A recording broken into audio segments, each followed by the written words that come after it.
Hi everyone, welcome back to students guide.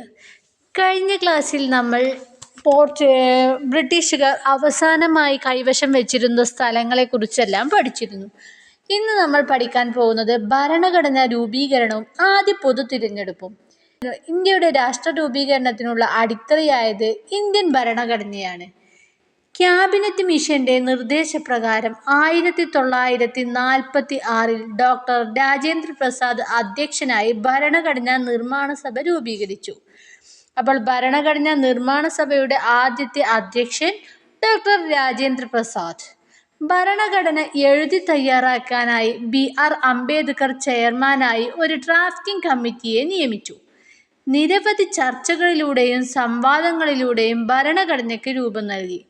Indian സ്വാതന്ത്ര്യ സമര കാലഘട്ടത്തിൽ ഉയർന്നു വന്ന ആശയാഭിലാഷങ്ങളുടെ പ്രതിഫലനമായിരുന്നു ഇന്ത്യയുടെ ഭരണഘടന.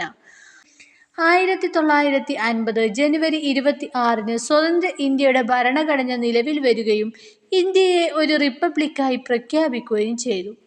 സ്വാതന്ത്ര്യാനന്തര ഇന്ത്യ നേരിട്ട മറ്റൊരു പ്രശ്നം ജനാധിപത്യ വ്യവസ്ഥയുടെ രൂപീകരണമായിരുന്നു. ഭരണഘടനാനുസൃതമായി ഇന്ത്യയിലെ ആദ്യ പൊതു തിരഞ്ഞെടുപ്പ് നടന്നത് 1951-52 കാലയളവുകളിലായിരുന്നു. സ്വതന്ത്രവും നിഷ്പക്ഷവുമായി നടന്ന ആദ്യ തിരഞ്ഞെടുപ്പ് ഇന്ത്യൻ ജനാധിപത്യത്തിന്റെ വിജയമായിരുന്നു. ഇന്ത്യക്കൊപ്പം സ്വാതന്ത്ര്യം നേടിയ ഏഷ്യയിലെയും ആഫ്രിക്കയിലെയും ഒട്ടുമിക്ക രാജ്യങ്ങളും ജനാധിപത്യത്തിൽ നിന്ന് വ്യതിചലിക്കുമ്പോഴും ഇന്ത്യയുടെ ജനാധിപത്യ വ്യവസ്ഥ ഇന്നും ശക്തമായി നിലകൊള്ളുന്നു. ഇന്ത്യൻ ഭരണഘടനയുടെ പുറംചട്ടയാണ് ഇത്. അതുപോലെ ഭരണഘടന രൂപീകരണത്തിന് പ്രധാന പങ്കുവഹിച്ച ഡോക്ടർ രാജേന്ദ്ര പ്രസാദിന്റെയും ഡോക്ടർ BR അംബേദ്കറിന്റെയും ചിത്രങ്ങളാണ് ഇവിടെ കൊടുത്തിട്ടുള്ളത്. ഇനി അടുത്തതാണ് ഭാഷാടിസ്ഥാനത്തിൽ സംസ്ഥാനങ്ങളുടെ രൂപീകരണം. നാട്ടുരാജ്യങ്ങളുടെ സംയോജനം നാം ചർച്ച ചെയ്തു. ഇവിടങ്ങളിലെ ജനങ്ങൾ അഭിമുഖീകരിച്ച ഒരു പ്രധാന പ്രശ്നം ഭാഷയുമായി ബന്ധപ്പെട്ടതായിരുന്നു.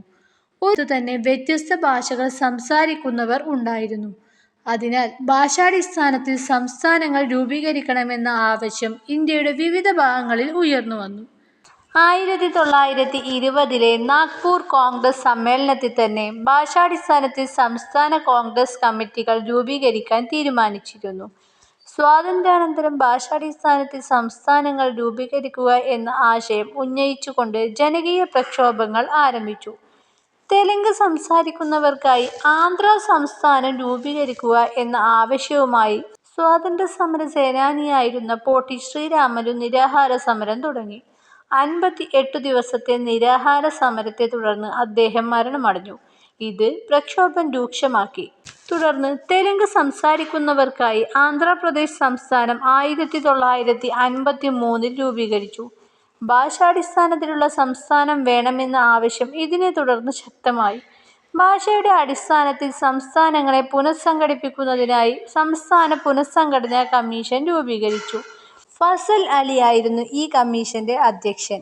HN കുഞ്ച്രു, മലയാളിയായ KM പണിക്കർ എന്നിവരായിരുന്നു ഇതിലെ മറ്റ് അംഗങ്ങൾ. സംസ്ഥാന പുനഃസംഘടനാ കമ്മീഷന്റെ പ്രധാന അധ്യക്ഷൻ ഫസൽ അലിയും അതിലെ മറ്റ് അംഗങ്ങൾ HN കുഞ്ച്രു, മലയാളിയായ KM പണിക്കർ എന്നിവരായിരുന്നു. ഈ കമ്മീഷന്റെ റിപ്പോർട്ടിന്റെ അടിസ്ഥാനത്തിൽ 1956 ഇന്ത്യൻ സംസ്ഥാന പുനഃസംഘടനാ നിയമം പാർലമെന്റ് പാസാക്കി. ഇതുപ്രകാരം 14 സംസ്ഥാനങ്ങളും 6 കേന്ദ്രഭരണ പ്രദേശങ്ങളും നിലവിൽ വന്നു.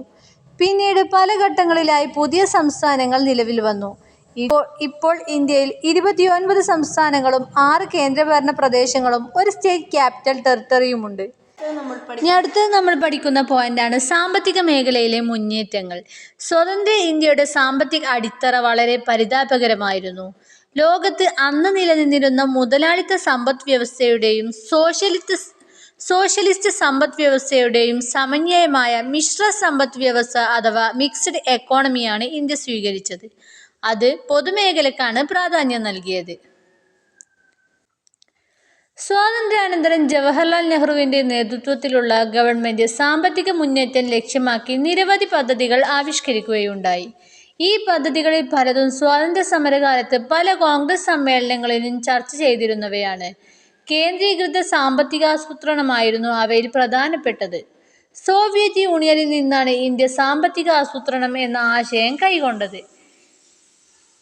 ഇനി എന്താണ് ആസൂത്രണ കമ്മീഷൻ എന്ന് പഠിക്കാം. 1950 മാർച്ച് 15 ആസൂത്രണ കമ്മീഷൻ നിലവിൽ വന്നു. പ്രധാനമന്ത്രി ജവഹർലാൽ നെഹ്റു ചെയർമാനും ഗുൽസരിലാൽ നന്ദ വൈസ് ചെയർമാനുമായിരുന്നു.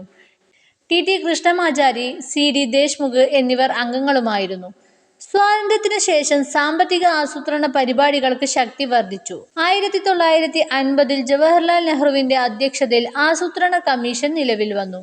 സാമ്പത്തിക പുരോഗതിക്കായി ആസൂത്രണ കമ്മീഷൻ നിരവധി പദ്ധതികൾ മുന്നോട്ട് വെച്ചു. രാജ്യത്തിന്റെ സാമ്പത്തിക വളർച്ച ലക്ഷ്യമിട്ട് ആസൂത്രണ കമ്മീഷൻ നടപ്പാക്കിയ പദ്ധതികളാണ് പഞ്ചവത്സര പദ്ധതികൾ. 1951 തുടക്കം കുറിച്ച പഞ്ചവത്സര പദ്ധതികൾ വികസന പ്രക്രിയയിൽ വളരെയധികം മുന്നോട്ടു പോകാൻ ഇന്ത്യയെ സഹായിച്ചു. കാർഷിക വ്യാവസായിക മേഖല പുഷ്ടിപ്പെടാനും ദാരിദ്ര്യ നിർമ്മാർജ്ജനത്തിനും ഊർജോൽപാദനത്തിനും വിദ്യാഭ്യാസ മേഖലയിലെ പുരോഗതിക്കും ഇത് സഹായകമായി.